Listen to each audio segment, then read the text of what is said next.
Hello, what's up mga ka-money magnet? Naririto na naman tayo para sa 13 malas sa tahanan mo. Ano ba ang dapat nating gawin para maiwasan mo ang kamalasan na to? Siyempre, nangunguna sa listahan ang crystal ball pang tanggal kamalasan para maalis ang malas sa buhay at tahanan mo.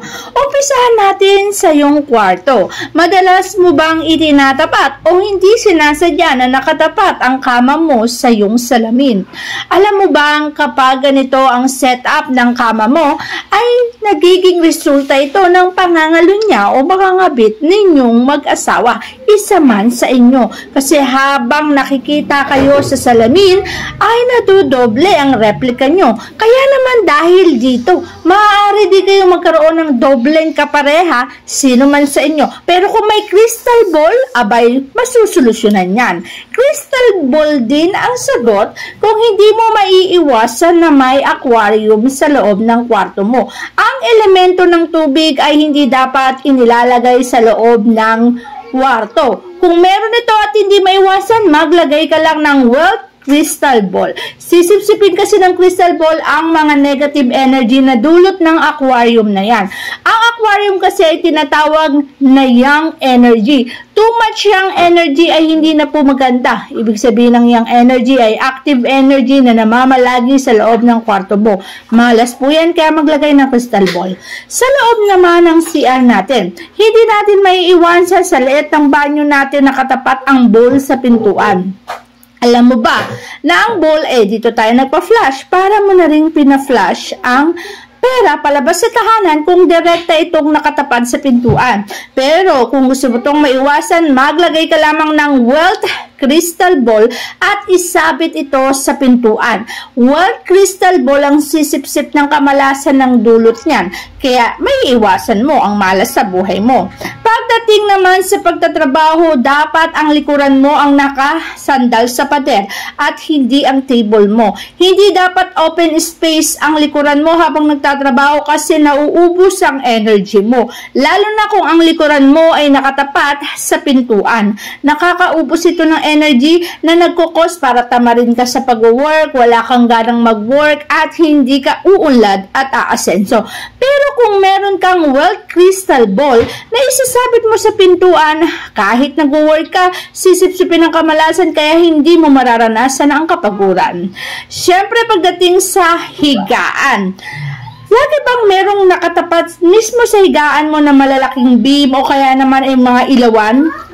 Para bagang may dumadagan sa iyo kaya kahit anong pag-unlad ang gusto mong mangyari sa buhay mo ay hindi nangyayari. Parang may sagabal, parang may block, parang may harang. Dahil nga nilalagyan mo ng parang napakabigat sa harapan mo. Mapakabinet man yan, mapailawan man yan, hindi dapat. Pero kung may wealth crystal ball ka na isasabit mo sa kama o kaya naman sasabitan ng ilawan na yan, masisipsip nito ang enerhiya na kinukuha sa iyo para bumalik ang kalakasan mo. Pagdating naman sa tahanan, ang mga crack ay hindi dapat. Iwasan yan, ayusin yan. Ang mga sira ay hindi na maganda sa paningin, tanggalin, ayusin. Kasi nagkukos din to ng negative energy. Kapag yan ay hindi mo maiwasan, magsabit ka lamang ng crystal ball sa loob ng tahanan. Ang crystal ball ay sisipsip ng lahat ng uri ng kamalasan na yan. Kapag nasipsip niya ang kamalasan, hindi na ito magre-resulta sa negative energy. Kasi kapag yan ang nasa loob ng tahanan, ay mahihirapan ka po. Kapag sobrang dami din ng bintana mo, so much activate ng energy yan. Yan. Sobrang daming yan. Kaya ang resulta, nahihirapan ka sa pag-grow. Nahihirapan kang umunlad. Pero kung maraming bintana at hindi mo maiwasan, lagyan mo ng kortina at sabitan mo ng wealth crystal ball para yung too much energy na yan ay hindi masalo para hindi ka malasin. Dahil ang sasalo ng too much energy na nagkukos ng problema ay yung crystal ball. Kaya napakainam na may crystal ball sa loob ng tahanan. Pagdating naman sa mga display, iwasan nyo po yung mga display na gumagapang. Lalo na yung mga halaman na gumagapang, dinidisplay mo pa sa loob ng tahanan mo, gagapang ka rin sa hirap pag meron ka yan. Okay? So, iwasan po yung mga halaman na yan. May mga maswerteng halaman na dapat ilagay. Siyempre, kung ayaw mo namang alisin, di mo maiwasan, magsabit ka na lamang ng crystal ball para ang crystal ball na yan ay isisip-sip sa negative energy. In short, napakahusay ng crystal ball para sipsipin ang lahat ng mga negative energy sa ating mga tahanan at alisin ang kamalasan. Ngayon naman, pagdating sa kwarto, huwag ka po mag-display ng mga negative na pinopromote natin. Halimbawa, yung mga bold na yan, yung mga pangit na larawan, yung mga sakuna, yung mga bold na larawan, hindi po maganda yan.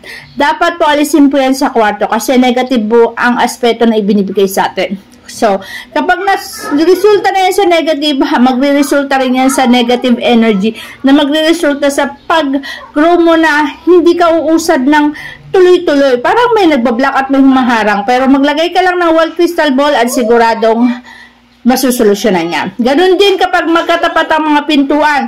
Pero paano kung rep? Katapat ng pintuan, may pintuan pa rin naman yung rep. So, too much energy po yan.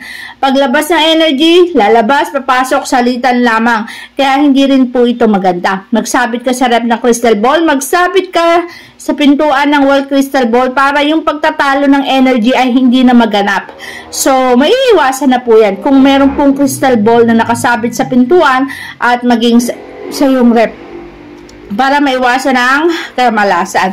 Ngayon, pagdating naman po sa ating mga hagdanan, kadalasan dahil yung hagdanan natin, nagtitipid tayo ng space. Yung ilalim ng hagdanan natin, kung hindi CR ang nilalagay, lababo, o kaya naman may mga water element. Ang water element ay hindi dapat na ipapailaliman ng hagdanan.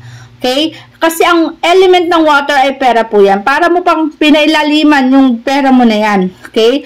So, ang mangyayari po, yung flow ng pera ay magiging mabagal. Minsan mawawala pa. Pero kung hindi mo maiwasan, magsabit ka na lamang ng wild crystal ball para maiwasan ang kamalasan. Pagdating naman sa pintuan sa pinaka main door, pagpasok mo kusina agad, hindi rin po ang maganda. Kasi sa kusina, too much activation ng energy. Yan, lalabas agad yung energy na makukuha mo. Imbis na magiging successful ka, lumalabas agad, hindi natutuloy.